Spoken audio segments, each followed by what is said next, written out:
नमस्कार दोस्तों, एग्जाम गुरु में आपका स्वागत है। दोस्तों इस क्लास में हम लोग देखने वाले हैं Uttar Pradesh power corporation limited UPPCL JE electronics के प्रीवियस ईयर के कुछ इंपॉर्टेंट क्वेश्चन। जी हाँ दोस्तों, इस क्लास में हम लोग देखने वाले हैं प्रीवियस ईयर के इंपॉर्टेंट क्वेश्चन और उसके साथ ही साथ जो दूसरे डिपार्टमेंट में जूनियर इंजीनियर के लेवल के जो क्वेश्चंस होते हैं वो भी इस क्लास में हम लोग देखने वाले हैं और उसके एक्सप्लेनेशन के साथ। और साथ ही साथ दोस्तों हम लोग ये भी देखेंगे कि उससे और क्या किस टाइप के क्वेश्चन पूछे जा सकते हैं, क्या क्या पॉसिबिलिटीज है। तो दोस्तों अगर आप मेरे चैनल पे नए हैं तो प्लीज़ मेरे चैनल को जरूर सब्सक्राइब कर लीजिएगा। अगर आप यूपीपीसीएल जेई इलेक्ट्रॉनिक्स के लिए प्रिपरेशन कर रहे हैं तो आपको सारे क्लासेस मेरे चैनल पे मिलने वाले हैं। तो चलिए दोस्तों आज के इस क्लास को स्टार्ट करते हैं। तो पहला क्वेश्चन आपके स्क्रीन पे दिख रहा होगा, a T flip flop function is obtained from JK flip flop. Means JK flip flop को टी फ्लिप फ्लॉप हम कैसे बना सकेंगे if the flip flop belongs to the TTL family. Transistor family से अगर फ्लिप फ्लॉप बिलोंग करता है तो the connection needed at the input must be. वो जस्ट इनका सिंपल सा क्वेश्चन ये है दोस्तों कि जेके फ्लिप फ्लॉप को टी फ्लिप फ्लॉप पे कब बनाएंगे। दोस्तों जैसा कि हमने देखा था एस आर फ्लिप फ्लॉप के केस में जब एस और आर दोनों की वैल्यू 1-1 हो रही थी तो उस केस में इनवैलिड स्टेट आ रहा था जिसे डोंट केयर कंडीशन हम कह रहे थे। फिर इसको ओवरकम करने के लिए हम लोगों ने जेके फ्लिप फ्लॉप का यूज किया। जेके फ्लिप फ्लॉप का यूज किया तो उसमें जब जे और के की वैल्यू 1 हो रही थी तो उस समय जो हमारा आउटपुट आ रहा था वो टॉगल आ रहा था। टॉगल आ रहा था मतलब कि जो प्रीवियस स्टेट था उसका बार आ रहा था, उसका कॉम्प्लीमेंट आ रहा था, ये टॉगल आ रहा था जब जे और के की वैल्यू 1 हो रही थी। तो इसी कॉन्सेप्ट का यूज करके दोस्तों टी फ्लिप फ्लॉप को बनाया गया है। जी हाँ दोस्तों, जेके फ्लिप फ्लॉप से टी फ्लिप फ्लॉप को बनाने के लिए जे इक्वल्स टू के इक्वल्स टू 1 पुट करना होता है तो वो टी फ्लिप फ्लॉप बन जाता है। और अगर जेके फ्लिप फ्लॉप को टी फ्लिप फ्लॉप में करना होगा तो ऐसे करना पड़ता है, और अगर डी फ्लिप फ्लॉप को करना होता है दोस्तों तो सिंपली क्या करना होगा आपको, अगर डी फ्लिप फ्लॉप को टॉगल फ्लिप फ्लॉप में करना होता है तो ये डी फ्लिप फ्लॉप का जो कॉम्प्लीमेंटेड आउटपुट होता है उसको आप कनेक्ट कर दीजिए इसके इनपुट से, ये बन जाता है T flip flop using D flip flop. दोस्तों इस पे बेसिकली एक क्वेश्चन और पूछा जाता है, टी फ्लिप फ्लॉप का हम लोग यूज जो है वो काउंटर के केस में यूज करते हैं। जब काउंटर बनाते हैं तो हमें वहाँ पे टॉगलिंग चाहिए होती है। तो उस केस में जब भी हम काउंटर बनाते हैं आपने देखा होगा कि जे और के की वैल्यू यहाँ पे 1-1 प्लेस कर देते हैं, या फिर अगर T flip flop directly use कर रहे हैं तो कोई बात नहीं, या फिर अगर डी फ्लिप फ्लॉप यूज करते हैं तो इसका कॉम्प्लीमेंटेड आउटपुट इस पे इनपुट पे दे के ऐसे आगे चलते रहते हैं। तो यहाँ से ये क्लियर होता है कि काउंटर बनाने के लिए हमेशा टी फ्लिप फ्लॉप का यूज होता है और रजिस्टर शिफ्ट रजिस्टर्स बनाने के लिए डी फ्लिप फ्लॉप का यूज होता है। शिफ्ट रजिस्टर बनाने के लिए डी फ्लिप फ्लॉप का यूज होता है और काउंटर बनाने के लिए टी फ्लिप फ्लॉप का यूज होता है। और अगर इसे हम जेके फ्लिप फ्लॉप या किसी भी फ्लिप फ्लॉप का यूज करेंगे काउंटर बनाने के लिए तो उसे as a T flip flop ही करेंगे। लाइक अगर जेके फ्लिप फ्लॉप यूज कर रहे हैं तो उसके इनपुट पे 1-1 देंगे, और टी फ्लिप फ्लॉप यूज कर रहे हैं तो टी फ्लिप फ्लॉप ही रहेगा, और डी फ्लिप फ्लॉप यूज कर रहे हैं दोस्तों तो वही इसका टॉगल वाला आउटपुट इसके इनपुट पे कनेक्ट कर देंगे। तो टॉगल में दोस्तों हम लोग इसलिए यूज करते हैं काउंटर बनाने के केस में कि जो इसका आउटपुट फ्रीक्वेंसी होता है इनपुट फ्रीक्वेंसी का डिवाइडेड बाई 2 होता है। आउटपुट फ्रीक्वेंसी जो होता है इनपुट फ्रीक्वेंसी का डिवाइडेड बाई 2 होता है, और ये तभी होता है जब हमारा flip flop T flip flop हो, टॉगल मोड में वो वर्क कर रहा हो। अगर टॉगल मोड में फ्लिप फ्लॉप वर्क कर रहा है तभी जो आउटपुट फ्रीक्वेंसी होगी दोस्तों वो इनपुट फ्रीक्वेंसी का आधा होगा। तो ये कुछ पॉइंट्स थे काउंटर से, मैं आशा करता हूँ कि आपको समझ में आए होंगे और आपका ये पॉइंट रिवाइज भी हुआ होगा। दोस्तों अगला क्वेश्चन आपके स्क्रीन पे दिख रहा है, as compare to power MOSFET a BJT has. Power MOSFET के कंपैरिजन में बाइपोलर जंक्शन ट्रांजिस्टर क्या उसकी क्या प्रॉपर्टी अच्छी है। दोस्तों बीजेटी का जो स्विचिंग टाइम है और स्विचिंग लॉसेस है एंड कंडक्शन लॉसेस बहुत ही कम होता है as compare to power MOSFET के। तो इस क्वेश्चन को आप याद कर लीजिएगा, अगर इस टॉपिक से क्वेश्चन पूछा जाता है तो आप इसका आंसर दे सकेंगे कि बीजेटी का जो स्विचिंग लॉसेस है वो बहुत ही कम होता है और कंडक्शन लॉस भी बहुत कम होता है मॉस्फेट के कंपैरिजन में। दोस्तों अगला क्वेश्चन आपको दिख रहा होगा ट्रांसड्यूसर चैप्टर से, the advantage of LVDT over the inductive bridge type transducer is that. Means LVDT का एडवांटेज क्या होता है। दोस्तों जैसा कि आपको पता है एलवीडीटी एक ट्रांसड्यूसर है जो एक फॉर्म ऑफ एनर्जी को दूसरे फॉर्म में कन्वर्ट करता है, जो कि यूज होता है डिस्प्लेसमेंट को कन्वर्ट करता है इलेक्ट्रिकल एनर्जी में। तो the advantage of LVDT over inductive bridge type transducer is that it can measure displacement of a moving object. LVDT का ये एडवांटेज है कि वो मूविंग ऑब्जेक्ट का डिस्प्लेसमेंट को मेजर कर लेता है और उस डिस्प्लेसमेंट के अकॉर्डिंग वो उसको इलेक्ट्रिकल एनर्जी में दोस्तों कन्वर्ट करता है। ये एडवांटेज है एलवीडीटी का over inductive bridge type of transducer से। दोस्तों अगला क्वेश्चन आपको स्क्रीन पे दिख रहा होगा, इन अ थायरिस्टर। थायरिस्टर दोस्तों क्या है, एससीआर को बेसिकली थायरिस्टर फैमिली में कैटेगराइज किया गया है silicon controlled rectifier. Silicon controlled rectifier को कैटेगराइज किया गया है थायरिस्टर के केस में। बेसिकली दोस्तों थायरिस्टर के केस में या फिर एससीआर के केस में एक होल्डिंग करंट होता है और एक लैचिंग करंट होता है। दोस्तों जो होल्डिंग करंट होता है वो रिस्पॉन्सिबल होता है थायरिस्टर के ऑफ करने के लिए, मतलब वो मिनिमम करंट होता है जिसके नीचे थायरिस्टर ऑफ कंडीशन में हो जाता है। अब अगर बात करें लैचिंग करंट की, तो minimum current which is required to on a thyristor, the minimum current which is required to on a thyristor. जैसे आपने देखा होगा थायरिस्टर एससीआर का जो आईवी कैरेक्टरिस्टिक देखा हो आपने, तो कुछ इस टाइप का बनता है। तो दोस्तों ये गेट करंट होते हैं। गेट करंट की वैल्यू अगर कुछ इस तरह से चेंज हो रही है, मीन्स अगर ये IG1 है, ये 2 है, ये 3 है, मीन्स यहाँ पे IG1 की वैल्यू बड़ी है, IG2 की वैल्यू छोटी है उससे, और IG3 की वैल्यू सबसे छोटी है। मीन्स आप देखेंगे यहाँ पे कि जैसे जैसे आप गेट करंट की वैल्यू बढ़ाते जाएंगे, एससीआर है वो उतना जल्दी ऑन होता रहता है। ये कुछ एससीआर थायरिस्टर की कैरेक्टरिस्टिक्स होती है। अब दोस्तों यहाँ पे आप देखेंगे कि जो लैचिंग करंट होता है, लैचिंग करंट ये यहाँ पे ये लैचिंग करंट होता है जो मिनिमम करंट होता है जो रिक्वायर्ड होता है थायरिस्टर को ताकि वो ऑन स्टेट में जा सके। ये ऑन स्टेट है और ये नीचे का दोस्तों ऑफ स्टेट है। और लैचिंग करंट और जो होल्डिंग करंट होता है वो इसके लैचिंग करंट के जस्ट नीचे आता है होल्डिंग करंट। ये minimum current which is required two of the thyristor. Thyristor को ऑफ करने के लिए होल्डिंग करंट की रिक्वायरमेंट पड़ती है। दोस्तों कभी कभी यहाँ से ये भी क्वेश्चन पूछा जाता है कि which is greater, holding current या लैचिंग करंट। दोस्तों यहाँ से आपको ये क्लियर हुआ होगा कि latching current is greater than holding current. ये पॉइंट आपको यहाँ से क्लियर हुआ होगा क्योंकि लैचिंग करंट जो है वो थायरिस्टर को ऑन करने के लिए यूज हो रहा है और होल्डिंग करंट थायरिस्टर को ऑफ करने के लिए यूज हो रहा है। तो इसके अकॉर्डिंग इसका आंसर हो जाएगा दोस्तों IH is holding current is associated with the of turn off process and latching current is associated with the turn on process. तो दोस्तों ये होल्डिंग और लैचिंग करंट के बीच का जो डिफरेंस है मैं आशा करता हूँ कि आपको समझ में आया होगा थायरिस्टर से। दोस्तों अगला क्वेश्चन आपके स्क्रीन पे दिख रहा होगा, metallic copper is a. Metallic copper क्या है? तो दोस्तों मेटेलिक कॉपर एक डायमैग्नेटिक सब्सटेंसेस है। जी हाँ दोस्तों, मैंने अपने मैग्नेटिक मटेरियल वाले चैप्टर में बहुत ही क्लियरली से डायमैग्नेटिक, पैरामैग्नेटिक, फेरो, फेरी, एंटी फेरी सबके बारे में बहुत ही अच्छे से बताया है। एक वो भी हमारे सिलेबस में है, तो एक बार जाकर के उसे ज़रूर देख ले। मैग्नेटिक मटेरियल का लेक्चर, आपको ये सारा सब कुछ क्लियर हो जाएगा और दोस्तों उससे क्वेश्चन पूछा जाएगा। तो प्लीज़ एक बार जाके आई बटन दबा के आप वहाँ पे पूरे प्लेलिस्ट पे मैग्नेटिक मटेरियल वाला चैप्टर सर्च कर लें, वो इसको एक बार ज़रूर देख लें। ऐसे क्वेश्चंस आपको सब भी डाउट्स उससे क्लियर हो जाएंगे।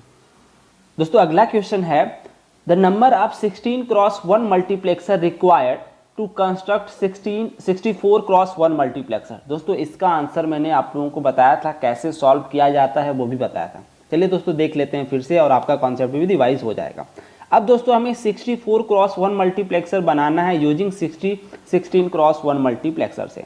तो दोस्तों क्या हो जाएगा, 64 को हम डिवाइड करेंगे 16 से, कितना आंसर आ जाएगा दोस्तों, 64 को डिवाइड करेंगे 16 से तो इसका आंसर आ जाएगा 4। ठीक है, फिर 4 को हम 16 से डिवाइड कर ही नहीं पाएंगे, तो ये कंप्लीट हमें यहाँ से दे देगा 4 मल्टीप्लेक्सर और ये यहाँ से हमें मिल जाएगा 1 मल्टीप्लेक्सर। मीन्स टोटल हमें 16x1 मल्टीप्लेक्सर की ज़रूरत पड़ेगी। दोस्तों मैं माफ़ी चाहूँगा आप लोगों से, प्रीवियस क्वेश्चन सीरीज में एक क्वेश्चन था using 2 16x1 multiplexer and 1 2x1 multiplexer से कितने का मल्टीप्लेक्सर डिज़ाइन होगा। तो दोस्तों मैंने आपको आंसर दिया था 64x1 मल्टीप्लेक्सर। ये आंसर गलत रहेगा। जो कुछ लोगों ने कमेंट सेक्शन में आंसर बताया कि इसका आंसर सर 32x1 होगा, तो दोस्तों मैंने उसको क्रॉस चेक किया, फिर से सॉल्व करने की कोशिश की, तो जी हाँ दोस्तों 32x1 ही आंसर हो जाएगा उस क्वेश्चन का। मैं माफ़ी चाहूँगा आप लोगों से। तो दोस्तों अगर इस क्वेश्चन की बात करें, अगर और कोई क्वेश्चन पूछा जाता, जैसे दोस्तों अभी क्वेश्चन पूछ दे कि 64x1 मल्टीप्लेक्सर को आपको 8x1 मल्टीप्लेक्सर से डिजाइन करना है तो कितने मल्टीप्लेक्सर की ज़रूरत पड़ेगी। अब दोस्तों यहाँ पे क्या करना होगा, सिंपली 64 को डिवाइड करना होगा 8 से, राइट।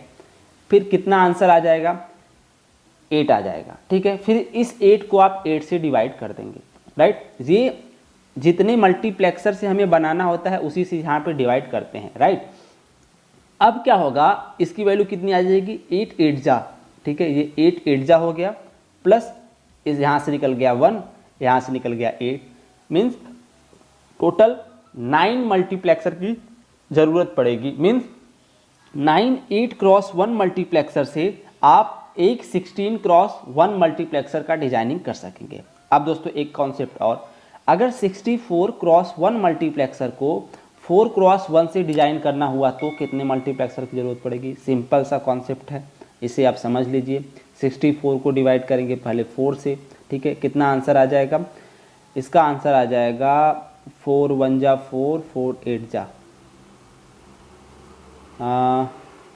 नो 16, सॉरी 16 आ जाएगा इसका आंसर, 16 आ जाएगा। अब 16 को फिर से 4 से डिवाइड कर देंगे, कितना आंसर आ जाएगा दोस्तों, 4 आ जाएगा। अब इस 4 को फिर से 4 से डिवाइड कर देंगे, राइट। अब ये 64 को 4 से डिवाइड किए तो कितना आया, 16 आया। अब इसको डिवाइड किए तो कितना आया, 4 आया। इसको डिवाइड किए तो कितना आया दोस्तों, 1 आया। तो कितना आंसर हो गया, 21 मल्टीप्लेक्सर की ज़रूरत पड़ेगी।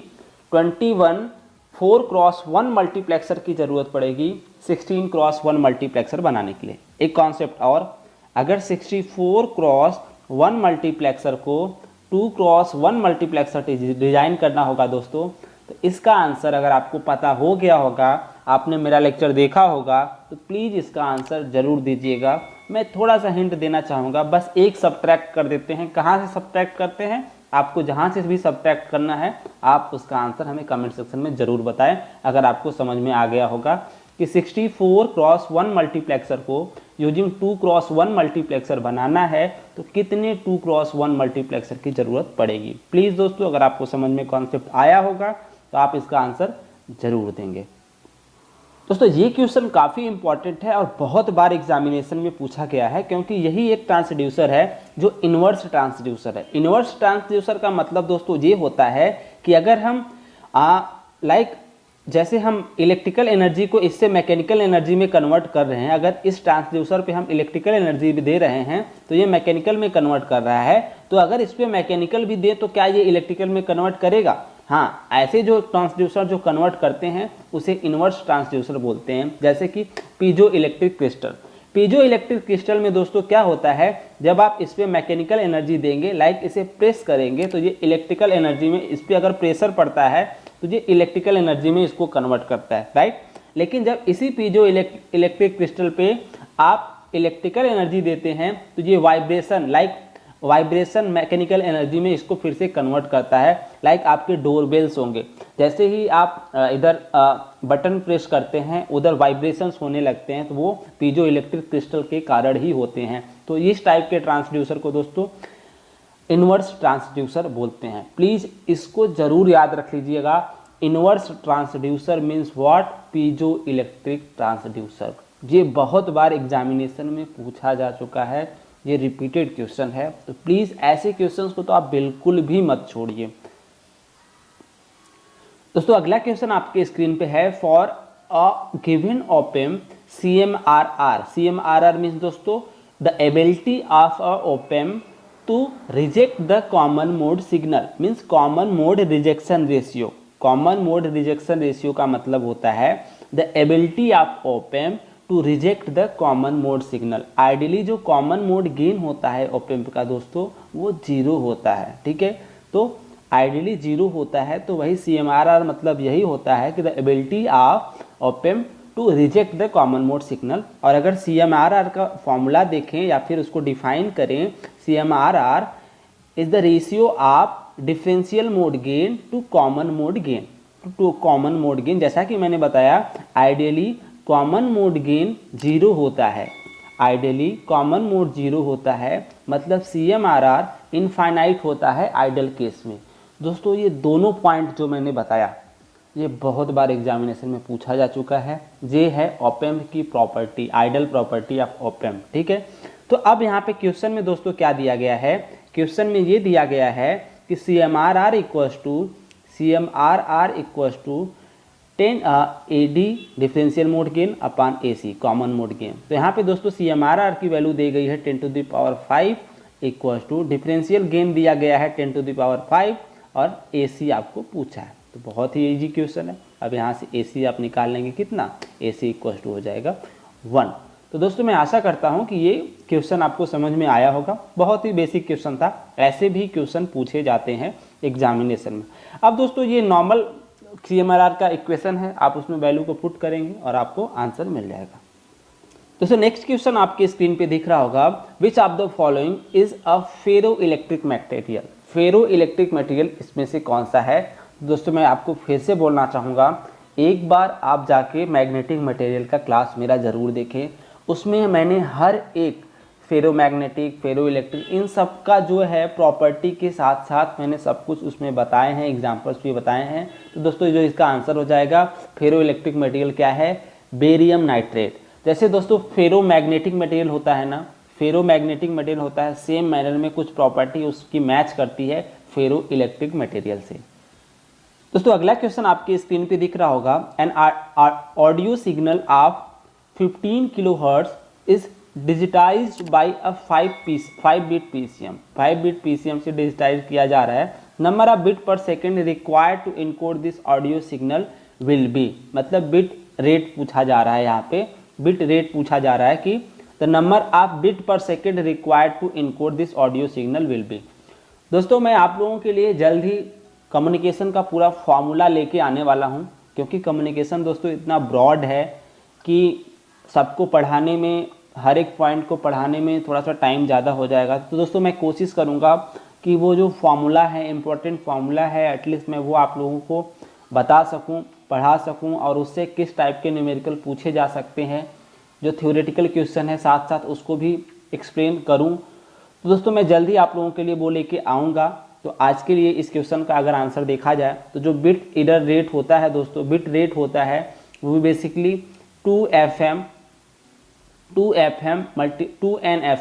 या फिर 2NFM होता है, 2NFM। FM अगर यहाँ पे लिया जा रहा है तो 2NFM। FM जहाँ पे क्या है दोस्तों, फ्रीक्वेंसी ऑफ मैसेज सिग्नल है। अगर आपको इसे FM के फॉर्म में नहीं लिखना है तो ये हो जाता है NFS। NFS हो जाता है bit rate RB equals to, जहाँ पे FS क्या है दोस्तों, सैम्पलिंग फ्रीक्वेंसी है। जो सैम्पलिंग फ्रीक्वेंसी की वैल्यू क्या हो जाती है दोस्तों, 2FM हो जाती है। तो चाहे आप ऐसे बोले चाहे उसको ऐसे बोलें। तो दोस्तों इसका आंसर हो जाएगा N multiplied by 2 multiplied by FM। N की वैल्यू दोस्तों यहाँ पे क्या दी गई है, N की वैल्यू दी गई है 5 बिट PCM है, मल्टीप्लाइड बाई 2 मल्टीप्लाइड बाई 15। तो ये कितना हो जाएगा दोस्तों, 5 2 जा 10 मीन्स 150 kbps। जी हाँ दोस्तों, इसका जो रेट हो जाएगा 150 kbps, ये इसका हो जाएगा आंसर, बिट रेट हो जाएगा इस क्वेश्चन का। दोस्तों मैं जल्द ही लेके आऊँगा आप लोगों के लिए कम्युनिकेशन बेस्ड सारे फार्मूला और उससे किस टाइप के क्वेश्चन पूछे जा सकते हैं, और फिर उसका थ्योरेटिकल क्वेश्चन उस पर किस टाइप का पूछा गया है, ये सब मैं एक कंक्लूडिंग वीडियो आप लोगों के लिए लेके आऊँगा कम्युनिकेशन का, क्योंकि दोस्तों कम्युनिकेशन अगर देखा जाए तो बहुत ही ब्रॉड हो जाएगा। डिजिटल कम्युनिकेशन अलग हो जाएगा, एनालॉग कम्युनिकेशन अलग हो जाएगा, उसमें भी हर एक कम्युनिकेशन का एनालॉग में भी AM FM एंगल मॉड्यूलेशन, फिर AM में भी DSB SC, तो ये दोस्तों बहुत ही बड़ा हो जाता है। तो इसलिए मैं आपको कोशिश करूँगा कि कंक्लूडिंग वीडियो एक दे सकूँ, जिससे आप एटलीस्ट जो भी क्वेश्चन आए उसका आंसर दे सकें, क्योंकि ज़्यादा डिटेल में आपसे पूछा नहीं जाएगा। सिर्फ ओवरव्यू अगर आपको बेसिक का नॉलेज रहेगा तो आप इसका ऐसे क्वेश्चंस का आंसर दे सकें। हाँ, कुछ क्वेश्चंस डीप में जा सकता है, नो डाउट, लेकिन कुछ क्वेश्चन एटलीस्ट इतना तो आप जान सकें कि कुछ क्वेश्चंस का आंसर दे सकेंगे। तो दोस्तों मैं पूरी कोशिश करूँगा जल्द से जल्द आप लोगों के सामने कम्युनिकेशन पे एक पूरा कंक्लूडिंग वीडियो लाने का। दोस्तों अगला क्वेश्चन आपके स्क्रीन पे दिख रहा होगा, forbidden band is the largest in. Forbidden band means दोस्तों energy band gap. Energy band gap सबसे ज़्यादा किस में होता है? एनर्जी बैंड गैप सबसे ज़्यादा किस में होता है? तो जी हाँ दोस्तों, ये पहले ही चैप्टर में मैंने आप लोगों को बताया था, क्यों होता है वो भी बताया था। तो दोस्तों इंसुलेटर के केस में जो एनर्जी बैंड गैप होता है वो generally greater than 6 electron volt होता है। ग्रेटर देन 6 इलेक्ट्रॉन वोल्ट होता है। तो इंसुलेटर के केस में एनर्जी बैंड गैप सबसे ज़्यादा होता है, जिसके कारण एनर्जी बैंड गैप का सबसे ज़्यादा होने के कारण जो वैलेंस बैंड इलेक्ट्रॉन है वो इतनी एनर्जी गेन ही नहीं कर पाते कि वो कंडक्शन बैंड में जा सके। वो कंडक्शन बैंड में जा ही नहीं पाते, इसलिए करंट कंडक्शन में पार्टिसिपेट नहीं कर पाते। इसके कारण इंसुलेटर जो है दोस्तों वो करंट को कंडक्ट नहीं कर सकता, इलेक्ट्रिसिटी को कंडक्ट नहीं कर सकता। ये रीज़न है इंसुलेटर का कि वो करंट को कंडक्ट नहीं कर सकता। अगर बात करें सेमीकंडक्टर की, तो दोस्तों जैसा कि आपको पता होगा सेमीकंडक्टर में जो एनर्जी बैंड गैप होता है वो नियर अबाउट 1.5 इलेक्ट्रॉन वोल्ट के होता है। अगर देखा जाए जर्मेनियम के केस में इसकी वैल्यू हो जाती है दोस्तों 0.73 इलेक्ट्रॉन वोल्ट, और सिलिकॉन के केस में हो जाती है 1.1 इलेक्ट्रॉन वोल्ट हो जाती है फॉरबिडन एनर्जी बैंड गैप। दोस्तों इस पर क्वेश्चन पूछा गया है कि जर्मेनियम के केस में कितना होता है और सिलिकॉन के केस में कितना होता है। अब अगर बात करें कंडक्टर की, तो कंडक्टर के केस में फॉरबिडन एनर्जी बैंड गैप होता ही नहीं है, क्योंकि कंडक्शन बैंड और वैलेंस बैंड ओवरलैप किए रहते हैं एक दूसरे के। दोस्तों अगर ये क्लास आप लोगों को पसंद आ रहा हो तो प्लीज़ इस क्लास को ज़रूर लाइक करिएगा, और अगर आप मेरे चैनल पर नए हैं तो इस चैनल को भी सब्सक्राइब जरूर कर लीजिएगा। और दोस्तों अगर आपका कोई सजेशन हो, कोई फीडबैक हो, तो आप उसे कमेंट सेक्शन में ज़रूर बता सकते हैं। मुझे खुशी होगी आप लोगों का फीडबैक और सजेशन जान करके।